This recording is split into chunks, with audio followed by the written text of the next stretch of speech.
Cam Akers with the Houston Texans or Jerome Ford with the Cleveland Browns. The Texans are traveling to New England to play the Patriots in Drake May's first game, and the Browns are traveling to Philadelphia to play that tough Eagles defense. So let's start here. Derek, how Ugh. about Cam Akers and Jerome Ford? Who are you going to start this week? Oh man. Uh, It's not good. this is tough, man. It's just the Browns are just a disaster of an organization. And I mean, they're getting blown out each week. That's really capping what their running backs can do. They just aren't. They have no rhythm on offense. They don't sustain drives. They don't. There's just not a lot going for them. And now they travel to Philadelphia. Philadelphia's coming off a bye week. Philadelphia has one of the best interior defensive lines in the entire NFL. I just don't like those factors for Jerome Ford. And on the other side, you have Cam Akers, who got out snapped last week by Dare Agun. Did this yesterday. Just talked about it I yesterday. practiced how to say his name today, and I can't do it now. But they have the better matchup. They're going up against New England. It's Drake May's first start there. I gotta think that's going to be a positive game script for Houston. Assuming Joe Mixon doesn't play, he hasn't practiced.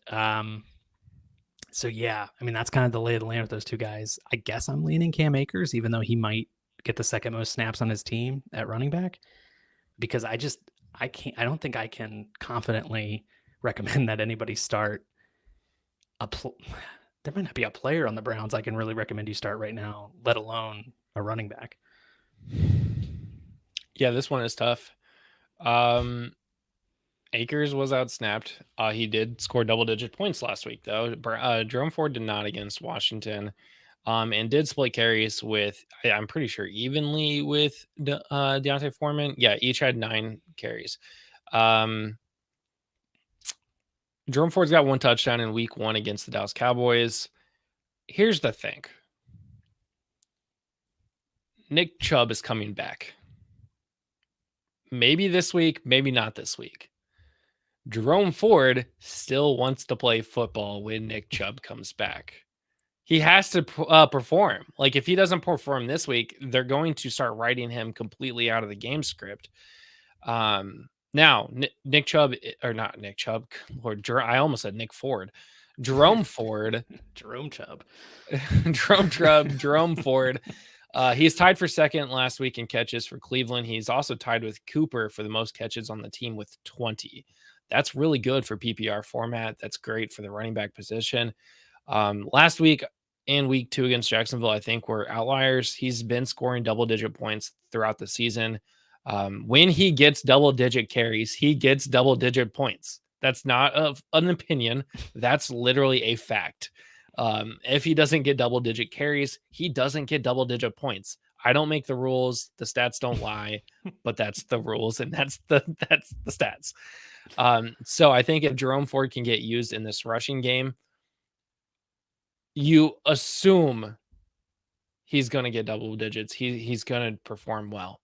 The thing that worries me is A.J. Brown on the other side and Devonta Smith, both potentially coming back for the Eagles, which means the Eagles could get up very quickly against the Browns, and that will take Jerome Ford completely out of the running game, forcing them to pass the ball more. Maybe there's more checkdowns, which honestly, I'd rather him get a check down pass because that's more points at the end of the day in PPR formats.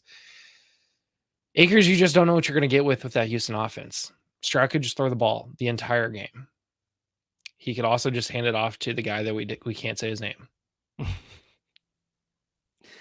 Yeah. I lean towards Jerome Ford this week, and I've been a big Jerome Ford fan for the last year and a half now. So, yeah, I mean, you just got. I think you're right in that PPR. I mean, he had 7 catches against Las Vegas. If he can get those, I mean, that'll help you in a PPR format. I'm just staying away from the Browns right now, and I really think the Eagles are a tough matchup for opposing rushing offenses. So as much as I don't like it, I think I might go Cam Akers, even if he's the backup there. I don't know. I don't feel good about that one. Don't feel good. I'm not super confident about it, but I think I would go Cam Akers.